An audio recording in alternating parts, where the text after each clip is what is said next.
Did you know that God's Learning Channel is available on a wide variety of different platforms? For starters, GLC can be watched in parts of Texas, New Mexico, Oklahoma, and Colorado by cable or antenna. GLC is also available to watch on our Galaxy 19 direct-to-home satellite equipment throughout North America with no subscription fees. Great for viewers in rural areas with no internet connection. Our free broadcast and program archives are available via 24/7 web streaming on our website at glctv.tv. For our online friends, GLC Radio and audio podcasts are available for free streaming throughout iTunes, TuneIn, or Shoutcast on your computer or mobile device. Likewise, our YouTube channel contains hundreds of free video clips that you can easily share with your friends and family. You can also watch our live broadcast or program archives of your favorite episodes directly on your television with an affordable subscription-free device called Roku, containing thousands of channels to choose from. We urge our viewers to take advantage of these various ways to watch or listen to GLC, and we ask that you spread the word to your friends and family. We can't continue to grow without your help.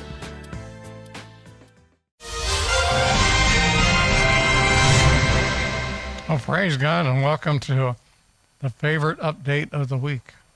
Yay! The Friday one, the end of the week. Okay, where are we going, ladies? I guess first and foremost, I want to tell everybody. It's Abraham Lincoln's birthday. That's it. That's exactly. That's exactly what I wanted to say. I wish we knew more about him. Should have gotten an article together on him. Oh, well. Oh, well. Next year. This is why Monday is President's Day, and banks and post offices are closed. Be warned. Yes. Well, actually, by the time you're watching this, it's too late, probably. So, we'll go with the weekend lineup. Let's do that. Yeah? Okay. Tonight at 8 o'clock, we have Kobe Ferguson. He and his wife, Shani, are the sweetest people. Every time I've gone to Israel since he's been here, I've gone to see them. That'll be airing Friday at 8 p.m. and Sunday at 5 a.m. Judy Reamer. Saturday, 1 a.m., Saturday at 8 p.m., and Sunday at 2 p.m. Every time Dad watches this program, he says, he comes into me and he says, she has the most incredible testimony I've ever heard. She does. Ladies, let me tell you, you want to call the bookstore and get Judy's books. All three of her books that we carry in the bookstore. They're all amazing. They're amazing. Okay, and then we have the first hour, just Danny Bengiki. The second hour, Danny Bengiki and Rabbi Amnon Shore. That was good, too. Those are some great programs, and currently we do have those books in the bookstore that they're talking about. Okay. And anyway, that'll be Saturday afternoon at 2, Monday at 1, and Monday afternoon at 2 p.m. Rabbi Shore has an incredible testimony. Yes, he does. He does. Oh, so interesting. You know, I don't think I've ever asked Danny what his testimony is, because the man He just launches out teaching. he does. You can't go to dinner with him without the whole table sitting there in awe of the stuff that he's throwing out there. He's amazing. I'm trying really hard to get him to come be a teacher here, by the way. Anyway, okay, then the next one, I so enjoyed hosting Jack and Deb Stone. Yes. They're up from Muleshoe, which is a little bit north of us. A little bit. North of us. It was just a great program. Very encouraging program for That's everybody. Right. That'll be airing Saturday at 5 a.m., Sunday at 1 a.m., Sunday night at 8 p.m., and Monday morning as you're getting ready to go back to work, 7 a.m. All right. So, yay. I really It enjoyed is meeting them. Good. I love their music. I talk to them so much that I don't know how. Danny, how many songs did they record? They recorded 6 songs yesterday. And you played 2? We played 2, 1 in each hour. Good. We can do one on update sometime. That'd be great. But they take, one of the things they did, they took an old gospel song that Swaggart used to do, and, you know, the song's okay, la la la. But when they put it to Texas two-step, I like it. So anyway, that was great. So I think that's it with the announcements, except for the receipt letters did go out on Wednesday, and At least some were delivered yesterday. some were delivered. I think we got ours at our house. did. We always do that just so that we know that things got mailed. Well, by the post office, By the not post by office, our office. yes. And there was something. Let me say this. Uh-huh. Talking about stones, we had an oddest problem with Grande cable yesterday. Last night, it looked like At our couldn't- house. No, you couldn't watch it. Uh-uh. We had to watch on the internet. Run. No, But, stop, yeah. start. But it was in their system. It wasn't us. You know, one of Yeah. the things that has occurred to me is I think everybody in our viewing audience, and this includes the people that are not able to view us right now, the people who were watching us during Roundup, they knew that we were going to go off the SES satellite. But we thought we were ready to go off of the SES satellite. Lo and behold, Roundup was over and done. We go off the SES satellite, and we find out, no, there's still step 2 that still has to be done at all 5 of our full power stations. And that's why I've been asking God daily, God, would you bring in that $16,000 to? We desperately need the funds to get those stations on the air. Yes, And I'm we do. telling you that because we have come to find out that a lot of people have given up cable altogether and are only watching us off the air. They don't want to watch anything but us. So they're watching off the air. Well, they're not able to see us. And so many people think that GLC just went away. Well, I'm telling you, when people think that we went away, they're not supporting us. And That's right. so it's really having a domino effect. And it's rather interesting that all of that happened as soon as Roundup ended.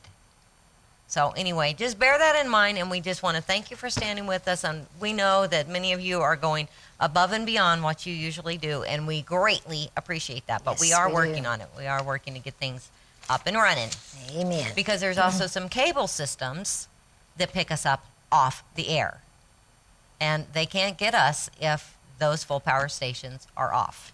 So anyway, thanks for your help, And because all of the bills continue on. They do. They do, They do. whether They- anybody watches or not. That's right.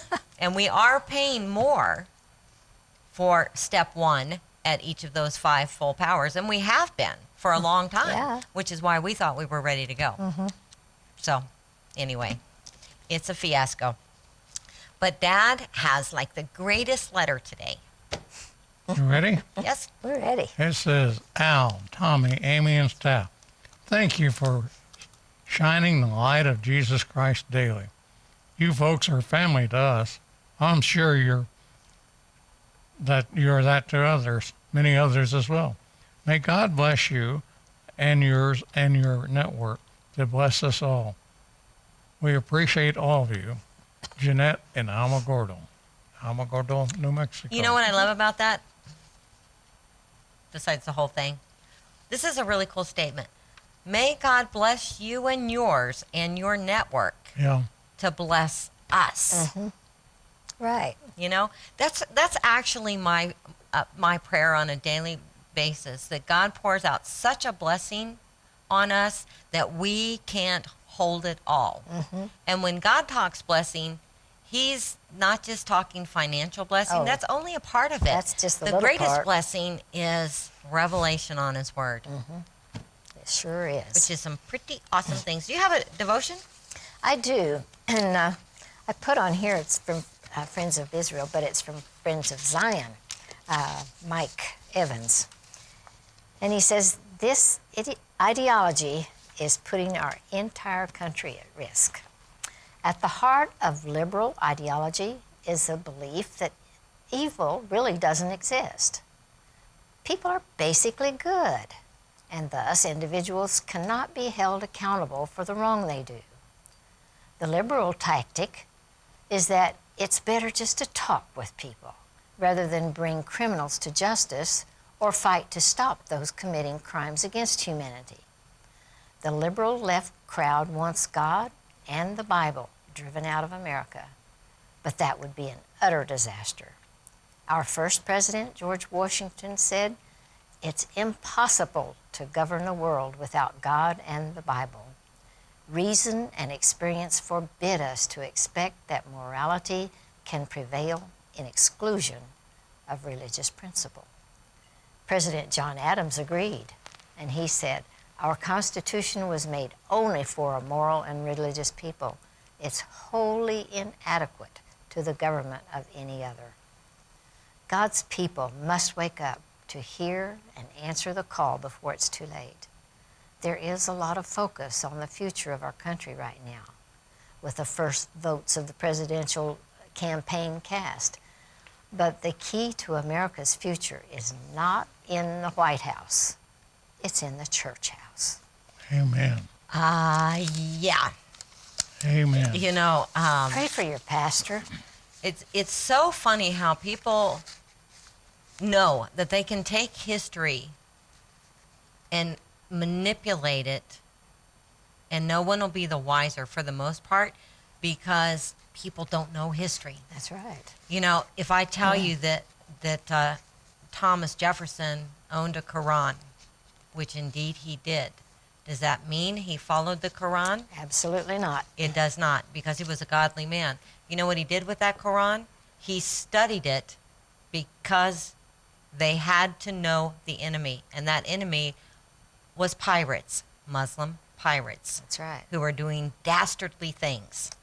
So Slavery. he had a Quran to study. That's right. And that's where the Who they Marine, were, what they believed in. and that's where the Marine Corps was born. It is where the Marine Corps was born. Okay.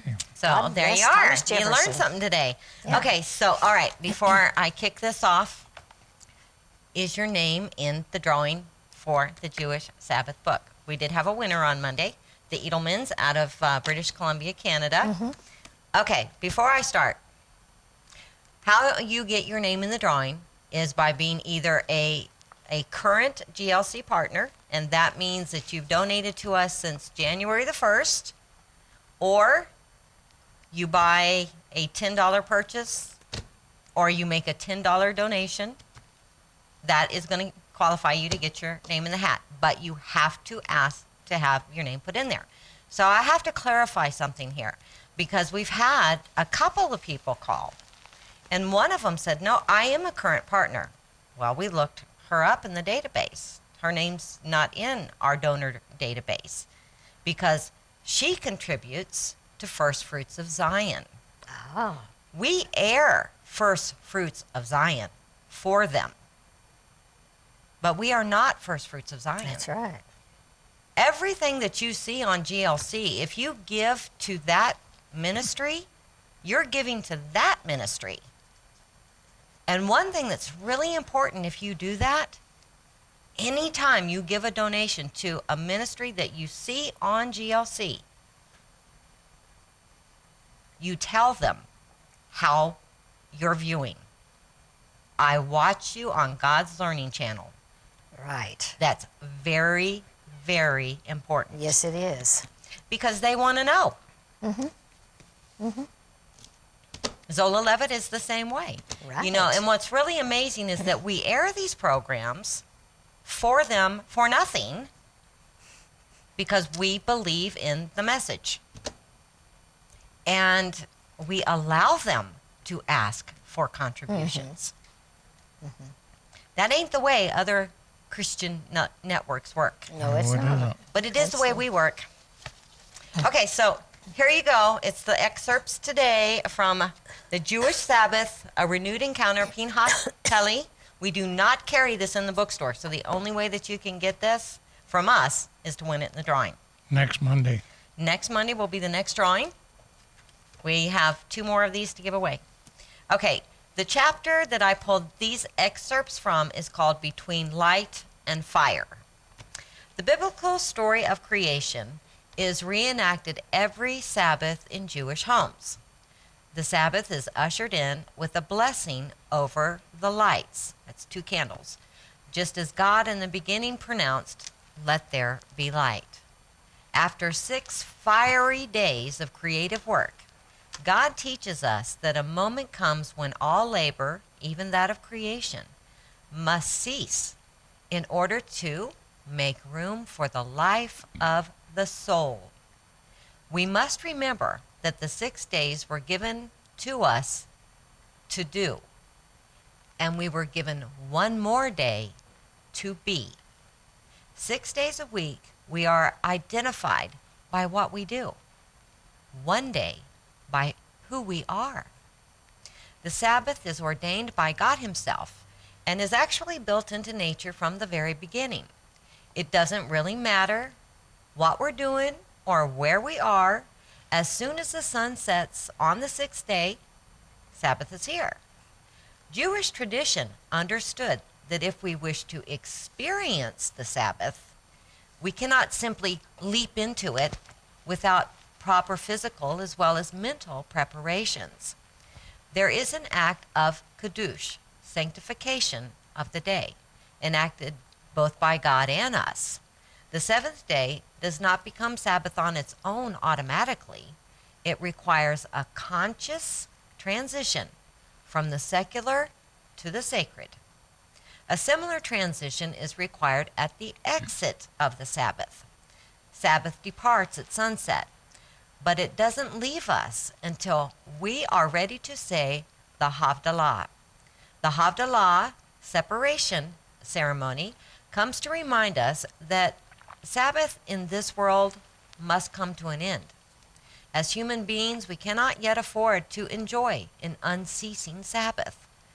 That would make us forget the difference between light and dark, between holy and profane, between freedom and slavery.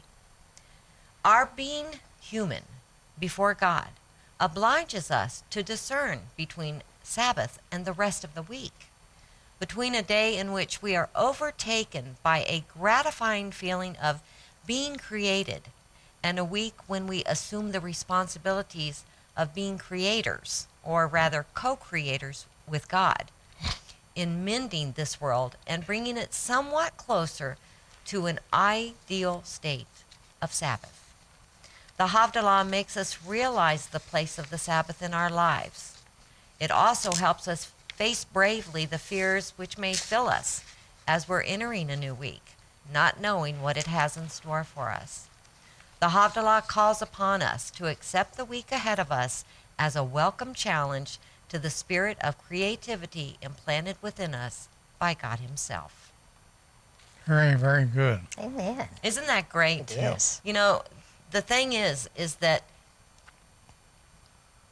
actually separating the Sabbath out, as God prefers that we do, really does help us understand just a little bit of that eternal Sabbath that we're all praying for, working waiting towards. for. And, you know, Anticipating. I know personally for me, it does give me strength to Right. march on, soldiers. We'll have an eternal Sabbath Well, with thank the you Lord for when it reading comes. that, because I learned a lot out of it. I'm just an old man who never heard of all this stuff. You're so funny. You are. Okay, now what we've got is a video. Yeah. Okay, so I'm really hoping that everybody saw The Light of the Southwest we aired 2 weeks ago with Ashley Perry. I was really blessed to interview him when I was in Israel with a crew back in 2011. He's with the Ministry of Foreign Affairs. And at the end of that interview, we shared this video clip that was produced by the MAF, and it sheds a little bit of light on a real situation that most people are really confused about. So check it out.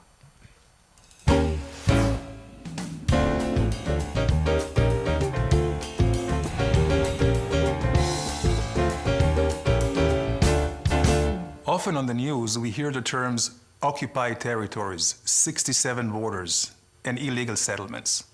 And the story we usually hear sounds very simple.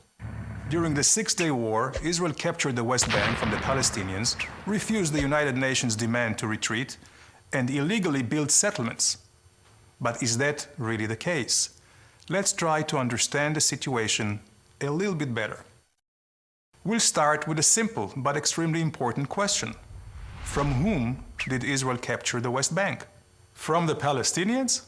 No. In 1967, there was no Arab nation or state by the name of Palestine. Actually, was there ever? Israel took over the West Bank from Jordan in an act of self-defense, after Jordan joined a war launched by Egypt and Syria to destroy Israel.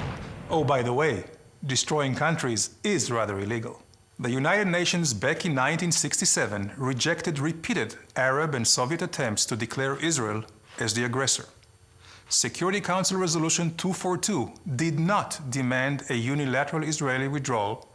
Rather, the United Nations called for negotiating a solution which would leave Israel with secure and recognized boundaries. In effect, defensible borders. But wait a second. What was Jordan doing in the West Bank in the first place? What was its legal justification? Well, Jordan had you know what?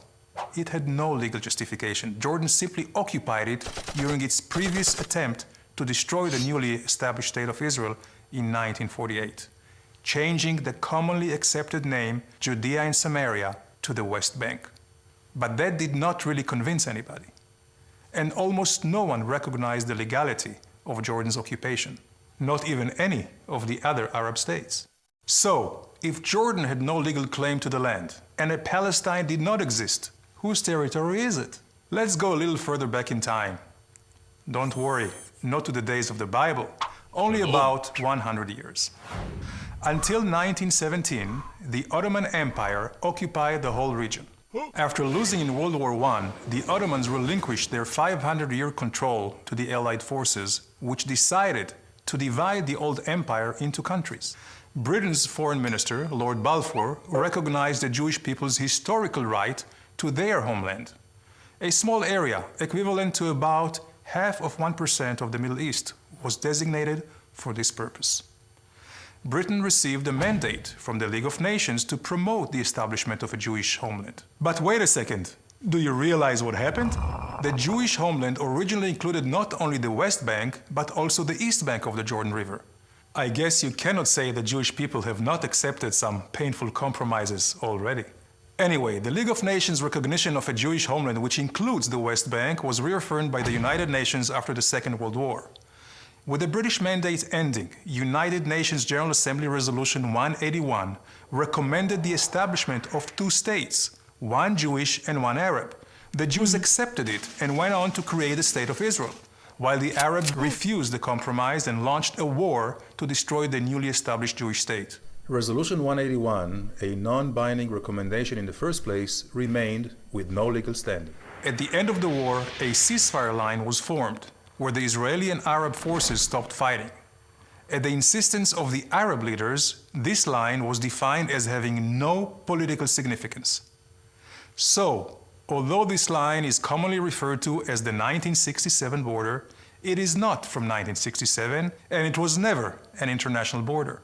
This is why a more exact legal definition for the West Bank, according to international law, is really the same as in so many other areas where there are or were territorial disputes, but which are not defined as occupied.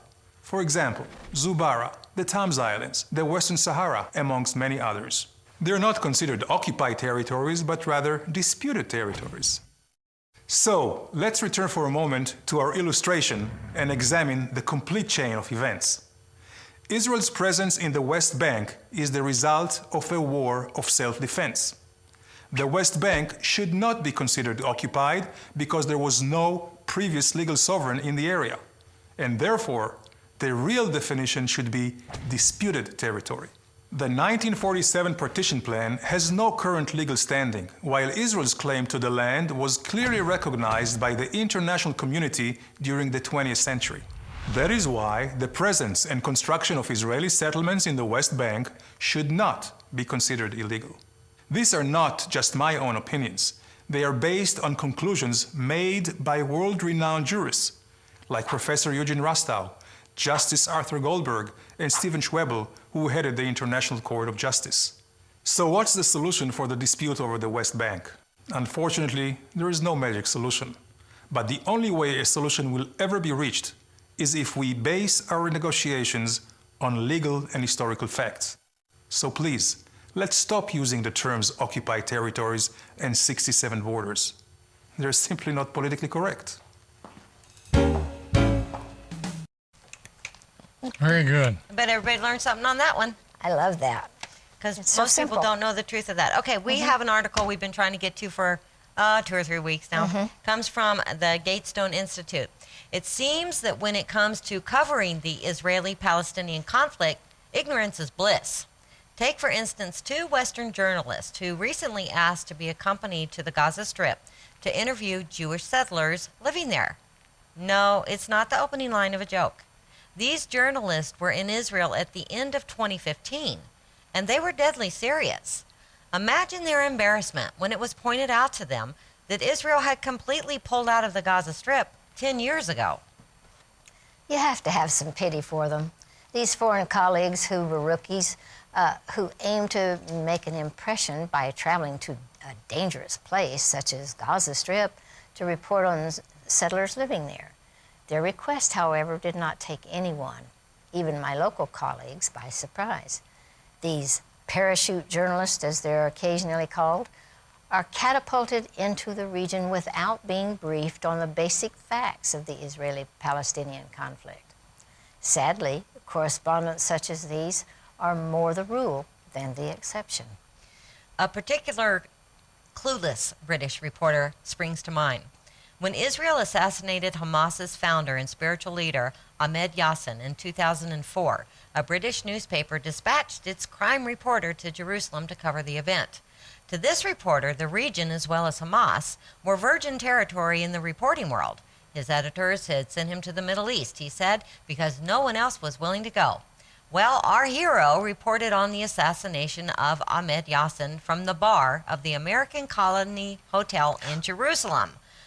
But his byline claimed that he was in the Gaza Strip and had interviewed relatives of the slain leader of Hamas. Sometimes one feels as if one is some sort of a lightning rod for these tales. Another Ramallah-based colleague shared that a few years ago he received a request from a cub correspondent to help arrange an interview with Yasser Arafat. Except at that point, Arafat had been dead for several years. Fresh out of journalism school and unknowledgeable about the Middle East, the journalist was apparently considered by his editor a fine candidate for covering an Israeli-Palestinian conflict. In the 3 decades of covering this beat, journalists of this type have become quite familiar to me. They board a plane, read an article or 2 in the Times, and feel ready to be experts on the conflict. Some of them have even assured me that before 1948, there was a Palestinian state here with East Jerusalem as its capital. Like the ill-informed young colleagues who wished to interview the non-existent Jewish settlers in the Gaza Strip of 2015, they were somewhat taken aback to learn that prior to '67, the West Bank had been under the control of Jordan, while the Gaza Strip had been ruled by Egypt. Is there some difference between an Arab citizen of Israel and a Palestinian from the West Bank or Gaza Strip? My foreign colleague may well not be able to say. Does the Hamas charter really state that the Islamist movement seeks to replace Israel with an Islamic empire? If so, my international co-workers may not be able to tell you. Many Western journalists covering the Middle East do not feel the need to conceal their hatred for Israel and the Jews. But when it comes to the Palestinians, these journalists see no evil. Foreign journalists based in Jerusalem and Tel Aviv have for years refused to report on the financial corruption and human rights violations that are rife under the Palestinian Authority and the Hamas regimes. They possibly fear being considered Zionist agents or propagandists for Israel. And if that happens, they're thrown out and they're never allowed back in those areas again. So, media control Sucks. is really terrible when people It's are terrible. so uneducated about things. And it's not just about Israel. It's about what's going on in our country. And I pray you're praying for discernment as you listen to candidates and everything else. Pray for the peace of Jerusalem and have a shalom.